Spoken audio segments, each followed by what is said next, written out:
News channels के झूठे और फर्जी एग्जिट पोल्स जिसमें भारतीय जनता पार्टी को 400 सीटें बताई गई थी, यह मामला दोस्तों सुप्रीम कोर्ट पहुंच गया है। जी हां, 2024 को जब लोकसभा चुनावों के नतीजे आए थे तो उसमें 5 करोड़ निवेशकों का नुकसान हुआ था। 30 लाख करोड़ रुपए का नुकसान। अब यह मामला सुप्रीम कोर्ट में पहुंच गया है दोस्तों। यह मत भूलिए, इस मामले को सबसे पहले राहुल गांधी ने उठाया था और इसे इतना बड़ा घोटाला बताया था जिसमें उन्होंने स्वयं प्रधानमंत्री नरेंद्र मोदी और अमित शाह को कटघरे में रखा था। मगर अब यह मामला न सिर्फ सुप्रीम कोर्ट पहुंच गया है, राहुल गांधी पहले ही ज्वाइंट पार्लियामेंट्री कमेटी यानी संयुक्त संसदीय समिति की जांच की मांग कर चुके हैं।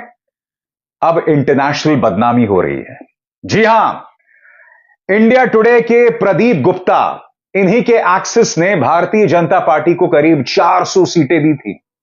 याद कीजिए, यह आदमी जब इसके नतीजे गलत साबित हो गए थे तो इंडिया टुडे में किस तरह से रो रहा था, किस तरह से रो रहा था दोस्तों। क्या आप जानते हैं कि भारतीय जनता पार्टी को 400 सीटें देने वाले एग्जिट पोल्स की चर्चा अब अंतर्राष्ट्रीय तौर पर हो रही है। मैं मजाक नहीं कर रहा हूं दोस्तों। दुनिया का जो सबसे बड़ा अंग्रेजी का न्यूज चैनल है, अमेरिकी न्यूज चैनल CNN, उसमें एक्सिस के प्रदीप गुप्ता की चर्चा हो रही है।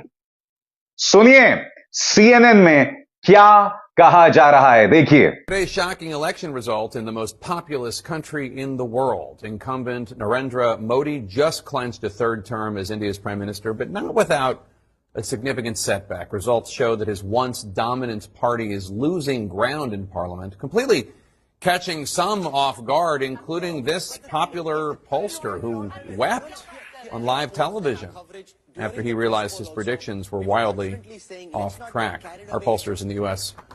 यानी कि हिंदी में अगर मैं इसका अनुवाद करूं तो इस पूरे मामले में प्रधानमंत्री नरेंद्र मोदी कटघरे में हैं।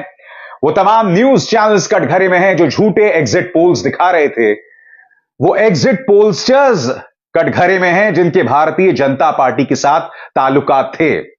और जैसे मैंने बताया दोस्तों, अब यह मामला सुप्रीम कोर्ट में पहुंच चुका है। सुप्रीम कोर्ट आखिर किन मुद्दों की जांच करेगी? अगर आप मुझसे पूछे दोस्तों, तो न सिर्फ इन तमाम एग्जिट पोलस्टर्स के क्या ताल्लुकात हैं बीजेपी के साथ, इसकी जांच होनी चाहिए।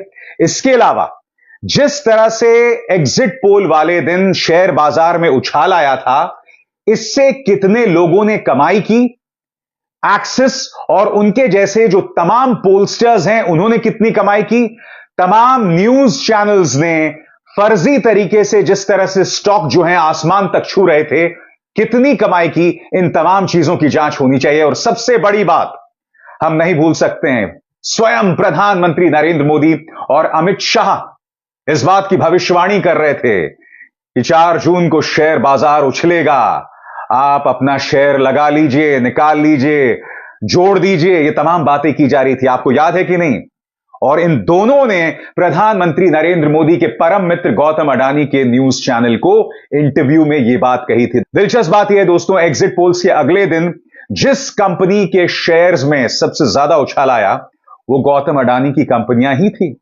सुनिए प्रधानमंत्री और अमित शाह क्या कह रहे थे। तो 6 जून के पहले आप बाय कर लेना, 4 जून के पहले वो सूट अप करेगा। 4 जून जैसा आपने कहा, जिस दिन चुनाव का नतीजा आएगा, आप उस हफ्ते भर में देखना कि यानी भारत का स्टॉक मार्केट के लिए उसके सारे जो उनके प्रोग्रामिंग के जो प्रोग्रामिंग वाले सारे उनके थक जाएंगे। इसीलिए राहुल गांधी कह रहे हैं कि एक ऐसा घोटाला है जिसमें स्वयं प्रधानमंत्री और अमित शाह शामिल हैं। क्या सुप्रीम कोर्ट इन तमाम मामलों की जांच करेगा? यह सवाल तो किया ही जाएगा ना, क्योंकि यह मामला बहुत गंभीर है। क्या सुप्रीम कोर्ट में रीढ़ होगी इस मुद्दे पर स्वतंत्रता से, निडरता से अपनी बात कहने की? क्योंकि सुप्रीम कोर्ट के सामने भी यह तथ्य है कि इस वक्त बहुमत के लिए प्रधानमंत्री नरेंद्र मोदी पूरी तरह से आश्रित हैं अपने सहयोगी दलों पर। आपने एक बात पर गौर करा होगा, अब भाजपा मोदी सरकार नहीं कह रही है दोस्तों, अब भाजपा जो है एनडीए सरकार कह रही है। प्रधानमंत्री नरेंद्र मोदी आज जो उन्होंने भाषण दिया था एनडीए के तमाम घटक दलों को संबोधित करते हुए, उसमें उन्होंने कहा था सर्वपंथ संभाव, वो हम की बात कर रहे थे, मैं की बात नहीं कर रहे थे। बदले बदले से प्रधानमंत्री नजर आते हैं। मगर दिलचस्प बात यह है दोस्तों कि प्रधानमंत्री नरेंद्र मोदी ने अपने भाषण में विपक्ष पर यह आरोप लगाया कि वो लोग फर्जी खबरें चलाते हैं, फर्जी बातें करते हैं। ये तो कौन सा कहावत है, उल्टा चोर, खैर जो भी वो कहावत है। सुनिए प्रधानमंत्री ने कहा क्या था और किस तरह से यह भाषण देके वो खुद फंस गए। दूसरा, हमारे जो इंडिया अलायंस वालों ने इस चुनाव में फेक न्यूज में एक्सपर्टाइज कर लिया, डबल पीएचडी कर लिया उन्होंने, वो शायद इसका भरपूर उपयोग करेंगे। हम कृपा करके इन चीजों से दूर रहें, अफवाहों से दूर रहें। ये जो टीम बैठी है वो अनुभवी टीम है, मुझे भी सही सलाह देने वाली टीम है और इसलिए टीम मिलकर के बहुत सही निर्णय करने वाली है। कृपा करके ब्रेकिंग न्यूज के आधार पर देश चलेगा नहीं, ये मान के चलिए। प्रधानमंत्री, सबसे पहले आपने कांग्रेस के घोषणा पत्र को झूठे अंदाज में जनता तक पेश किया था, यह कहते हुए कि आपके मंगलसूत्र को छीन लिया जाएगा और मुसलमानों को दे दिया जाएगा। आपकी अगर 2 भैंसें हैं तो उनमें से एक भैंस किसी और को दे दी जाएगी। आपकी जो संपत्ति है वो आधी जो है सरकार रख लेगी। और बात यहां नहीं रुकती, आपने मुसलमानों को घुसपैठिया, ज्यादा बच्चा पैदा करने वाला, और फिर जब बात उससे भी नहीं बनी तब आपने विपक्षी दलों को मुजरा करने वाला बता दिया। अब आप बताइए ना दोस्तों कि फर्जी खबरें करने वाला या फर्जी बातें, फेक न्यूज को बढ़ावा देने वाला कौन है? भारतीय जनता पार्टी या इंडिया गठबंधन? यह सवाल तो किया जाएगा ही ना प्रधानमंत्री। इसीलिए मैं कहता हूं दोस्तों कि जो 30 लाख करोड़ का स्टॉक बाजार घोटाला है जिसका सीधा नाता एग्जिट पोल से है, उसमें प्रधानमंत्री कटघरे में है और जो उन्होंने फेक न्यूज की बात की उसमें भी वो कटघरे में हो जाते हैं। और सबसे शॉकिंग बात, याद कीजिए अभी कुछ ही दिनों पहले की बात है जब चुनाव चल रहे थे, यानी कि नतीजे से 1-2 दिन पहले अमेरिकी सटायरिस्ट जॉन ऑलिवर प्रोग्राम करते हैं और उसमें वो ये बताते हैं कि प्रधानमंत्री के राज में पत्रकारों को अपनी बात कहना मुश्किल होता जा रहा है। उन्होंने मेरी मिसाल देते हुए, रवीश की मिसाल देते हुए यह कहा था कि हालात इतने खराब हैं कि कई पत्रकारों को न्यूज चैनल छोड़कर यूट्यूब पर जाना पड़ रहा है। याद है कि नहीं आपको? क्या आप जानते हैं कि जॉन ऑलिवर के इस कार्यक्रम को भारत में बैन कर दिया गया था सिर्फ इसलिए कि उन्होंने मोदी सरकार की पोल खोल कर दी थी, वो भी मजाक करते हुए। एक सटायर था, व्यंग्य था।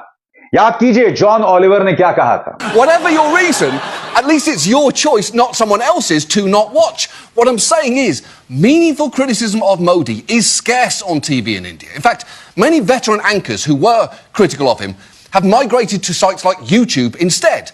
But the government may soon be able to help heavily regulate digital media too. It's pushing a law which could mean that anyone making social commentary online would have to adhere to advertising and program codes prescribed by the government. Meanwhile, an amendment is working its way through the courts which would establish... तो इन पंक्तियों के लिए, इन शब्दों के लिए इस कार्यक्रम पर भारत में पाबंदी लगा दी थी जियो। जी हां, मुकेश अंबानी का जो जियो ओटीटी प्लेटफॉर्म है उस पर इसका प्रसारण नहीं हुआ। यह सब हो रहा है दोस्तों हमारे देश में। कहीं CNN जो है वो चर्चा करता है हमारे फर्जी एग्जिट पोलस्टर्स की, उसके बाद जॉन ऑलिवर बताते हैं कि भारत में अभिव्यक्ति की आजादी कितनी मुश्किल है, और उसके बाद प्रधानमंत्री फेक न्यूज की बात करते हैं। क्या यह बात आपको हजम होती है? प्रधानमंत्री, आपको अपने इस कार्यकाल में इन तमाम मुद्दों को संबोधित करना पड़ेगा, क्योंकि अब तो आपके पास ऐसा बहुमत भी नहीं है कि आप सबको रौंद दें। अब तो आप मजबूर हैं यह कहने को लेकर कि यह एनडीए सरकार है। अब तो ये मोदी सरकार भी नहीं है। कायदे से मोदी सरकार शब्द का ही इस्तेमाल नहीं होना चाहिए था, बीजेपी सरकार कहा जाना चाहिए था। मगर अब चूंकि आप आश्रित हैं नीतीश और चंद्रबाबू नायडू पर, तो आप एनडीए सरकार कहने पर मजबूर हैं। मगर अपनी इस नई पारी में मैं उम्मीद करता हूं कि आप विनम्र होंगे, आप पारदर्शी होंगे, आप अभिसार शर्मा को भी इंटरव्यू देंगे ताकि मैं आपसे असली मुद्दों पर सवाल कर सकूं। अभिसार शर्मा, ध्रुव, रवीश, इन तमाम लोगों को आपका प्रचार तंत्र एंटी नेशनल, एंटी हिंदू नहीं बताएगा, क्योंकि वैसे भी अयोध्या ने आईना दिखा दिया है भाजपा को। इसलिए राम और हिंदू धर्म पर आप सही मायने में दावेदारी भी नहीं कर सकते हैं, क्योंकि अयोध्या, फैजाबाद ने आपको आईना दिखा दिया है।